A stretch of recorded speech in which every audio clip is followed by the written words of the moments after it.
안녕하세요. 한국성격검사연구소의 김종구 소장입니다. 오늘은 사군자기일검사와 MBTI 두 번째 시간입니다.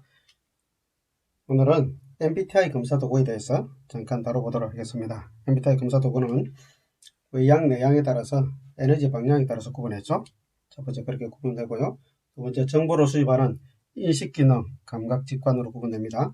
그리고 의사결정하는 판단기능인 사고, 감정 이렇게 구분되고요. 외부 세계에 대처하는 생활 양식에 따라서 판단형과 인식형 이렇게 구분됩니다. 이 MBTI 검사 도구는 마이어스 모듈에 의해서 만들어졌는데요.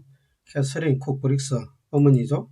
어머니가 1900년도부터 시작해서 사람들이 왜 똑같은 문제를 두고 서로 갈등하고 또 다른 의견을 피력하는지 너무도 궁금했습니다. 그래서 사람들을 관찰하기 시작했고요.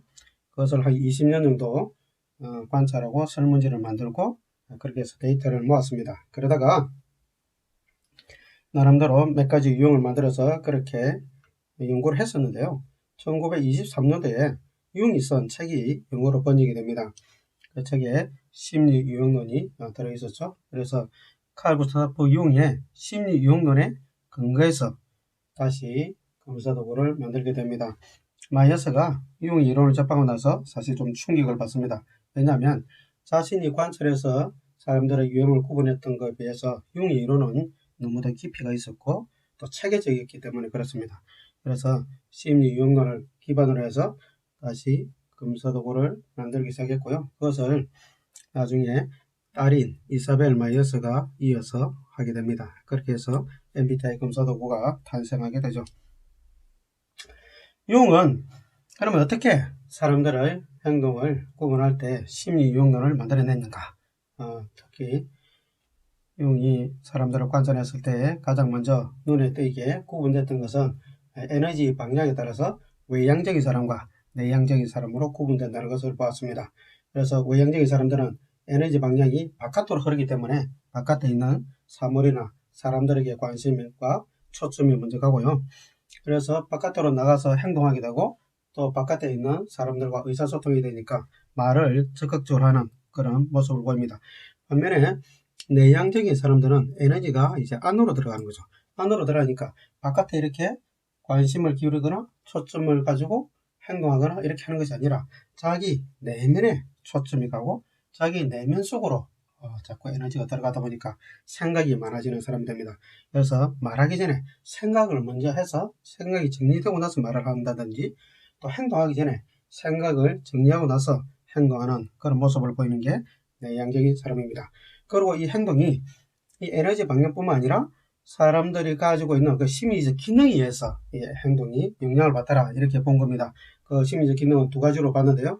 정보를 수입하는 인식 기능과 그리고 그 정보를 수입한 것을 가지고 의사결정하는 판단 기능에 따라서 사람들이 달라지더라는 거죠. 그리고 이 인식 기능에서도 두 가지 인식 기능에 따라서 구분이 되었습니다. 사람들이 정보를 받을 때 오감에 의해서 감각적으로 정보를 받아들이는 사람이 있고요. 또 육감에 의해서 직관적으로 정보를 받아들이는 사람이 있다는 거죠. 오감에 의해서 정보를 받아들이는 사람들은 지금 내가 보고, 지금 내가 듣고, 지금 내가 냄새맡고, 지금 내가 맛보고, 지금 내가 만져보는 실제적인 감각, 또 현재라는 시점에서의 어떤 감각, 이런 것들이 굉장히 중요했습니다. 반면에 직관행들은 그렇지 않았던 거죠. 직관행들은 육감에 의해서 정보를 받아들였습니다. 지금 내 눈에 보이지 않아도, 지금 내가 듣지 못해도, 지금 내가 만지지 못해도 앞으로 있을 것 같은 것, 가능성을 본다든지 눈에 보이지 않지만 내면에 숨어있는 어떤 패턴을 읽는다든지 아니면 상상 능력에 의해서 정보를 받아들인다든지 이런 정보를 받아들이기를 좋아하는 그런 직관이 있었습니다. 뿐만 아니라 판단 기능에서도 논리적 의사결정을 하는 그런 사고형이 있었고요. 또 감정형 이렇게 구분했습니다. 감정형들은 타인의 마음을 배려해서 의사결정하는 그런 사람들이죠. 그래서 융은 이 네 가지 심리적 기능과 에너지 방향에 따라서 외향과 내향을 기점으로 해서 이 두 가지 기능을 가지고 유형을 만들었습니다. 그렇게 하다 보니까 2 곱하기 4가 되겠죠. 그래서 8가지 유형을 만든 거죠. 그래서 외향이면서 이 네 가지 기능 중에서 사고 기능을 가장 많이 쓴다. 그러면 외양 사고형이 되겠죠. 반면에 내양이면서 감정 기능을 가장 많이 쓰는 사람이다. 그러면 내양 감정형. 이렇게 구분을 했습니다. 근데 마이어스 모뉴가 판단과 인식이라는 외부 세계에 대처하는 생활 양식을 덧붙였습니다. 그렇게 해서 8가지에서 16가지 유형이 되어버린 거죠. 그래서 사실은 좀 더 복잡해졌고 유형이 많아졌습니다. 이것이 도움이 되는지 또 복잡한 건지 잘 모르겠습니다만 어쨌든 8가지가 16가지 유형으로 된 거죠. 왜 그러면 마이어스 모뉴는 유형이 이야기한 8가지 유형에 만족을 못하고 굳이 판단과 인식이라는 이 두 가지 코드를 넣어서 16가지로 만들었을까요? 유형의 이론이 뭐가 부족했기 때문에 그랬을까요? 그것은 마이어스 모뉴가 유형의 이론을 접하기 전에 만들었던 유형을 보면 조금 이해가 갑니다. 유형이 심리유형론에서 밝혔던 그 8가지 유형에 속하지 않는 본인들이 관찰했던 그런 유형이 있었습니다. 그것이 뭐냐면 특별히 여기 있는 적응형이라는 이 코드입니다. 행정가형도 조금 속각입니다만 전체적으로 보면 심사숙고형이나 사교형은 심사숙고형 유형 코드에서 내양이면서 사고형 특히 내양이 많겠죠. 심사숙고하니까 생각을 많이 해서 하는 유형은 내양들이죠. 사교형 외양들이죠. 특히 외양이면서 F 코드가 들어가면 더 훨씬 더 사교형이 되겠죠. 행정가형은 T 코드도 들어가지만 J 코드도 이제 많이 들어가겠죠. 반면에 적응형은 유형의 심리 유형론에서 S에도 속하지 않고 N에도 잘 속하지 않고 그리고 T에도 속하지 않고 F 코드도 속하지 않는 그런 유형이 있단 말이에요. 이 유형 구분은 마이어스가 사람들을 관찰한 성격 특성이었다는 거죠. 분명히 적응형이 있거든요. 좀 자유롭고 적극적으로 행동하는 그런 사람이 분명히 있었단 말이에요. 근데 이것을 버릴 수가 없는 거죠. 그래서 마이어스 모뉴가 JP라는 이 코드를 추가를 했습니다. 추가를 할 때 좀 구조화하기를 좋아하는 사람, 의사결정을 빨리빨리 하는 사람, 반면에 인식형들은 좀 자유로운 영혼들, 의사결정을 좀 천천히 하고 이렇게 구조화하지 않고 이렇게 개방해 놓는 그런 행동 특성을 가진 사람이죠. 그것을 이제 뭔가 이렇게 보았을 때 판단형들은 아무래도 의사결정을 빨리빨리 하는 이 판단 기능을 선호하는 행동으로 선호하는 사람인 것 같다. 그래서 이름을 판단형이라고 붙였고요.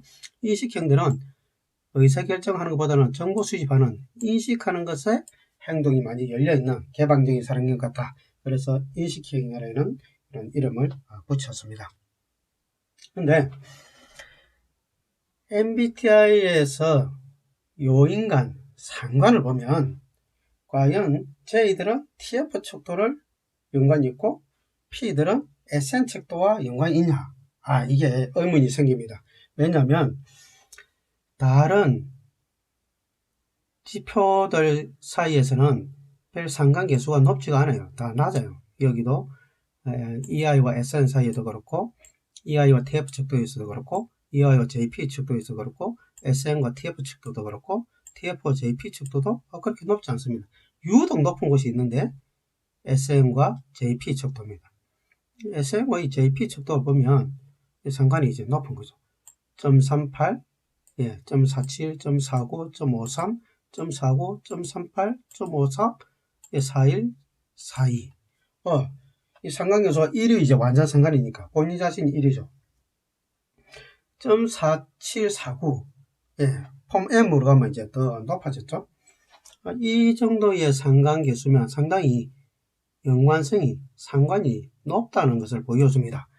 검사도구에서 어떤 요인 간의 상관계수가 이렇게 높다면 무엇을 의미합니까? 이 S와 J, 또 오른쪽에 있는 N과 P가 이 정적 계수잖아요. 정적 상관이 높으니까 유사하다는 거죠. 연관이 많다는 겁니다. 달리 이야기하면 S로 놓은 사람들은 J로 놓을 가능성이 높고 N으로 놓은 사람들은 P로 놓을 가능성도 많다는 뜻입니다. 내용적으로도 이제 어쨌든 연관이 있다는 거죠.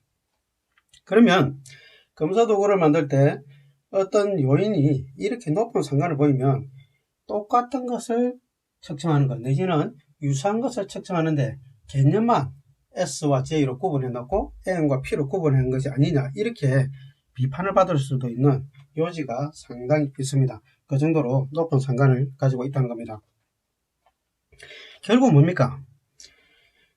S와 J 유사성을 많이 가지고 있다는 것입니다. N과 P 유사성을 많이 가지고 있다는 뜻입니다.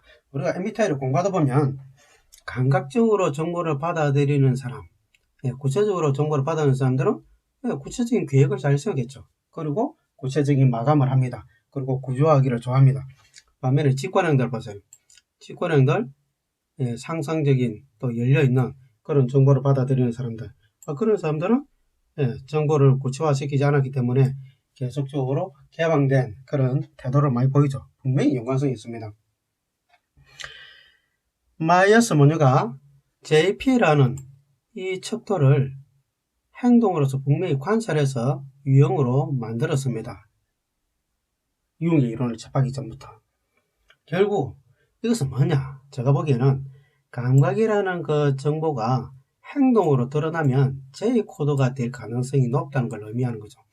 직관이라는 정보 수집은 행동으로 연결되면 P라는 코드와 연결될 가능성이 높다는 겁니다. 어떻게 보면 이것은 심리 기능이라는 그 틀만 아니면 그냥 하나도 묶어도 충분히 된다는 거죠. 제 생각은 그렇습니다. 어쨌든 오늘은 마이어스가 JP 코드를 융의 이론에 덧붙여서 MBTI라는 검사 도구를 만드는데 이게 결국은 알고 보니까 S라는 감각 정보가 J라는 행동 양식으로 연결이 많이 되고 N이라는 직관 정보 수집 기능이 P라는 행동 특성으로 많이 연결되어 있다. 이것을 알고 넘어가면 나중에 사고자 기지 검사를 이해할 때 상당히 도움이 됩니다. 이 두 개가 연결이 되어 있다는 것을 여러분이 꼭 기억하시고 또 MBTI 자체에서도 높은 상관관계를 가지고 있다는 것을 여러분들이 꼭 기억해 주시기 바랍니다. 오늘은 MBTI와 사고자 두 번째 시간 MBTI 검사 도구가 어떻게 구성되어 있는지 간단하게 알아봤습니다.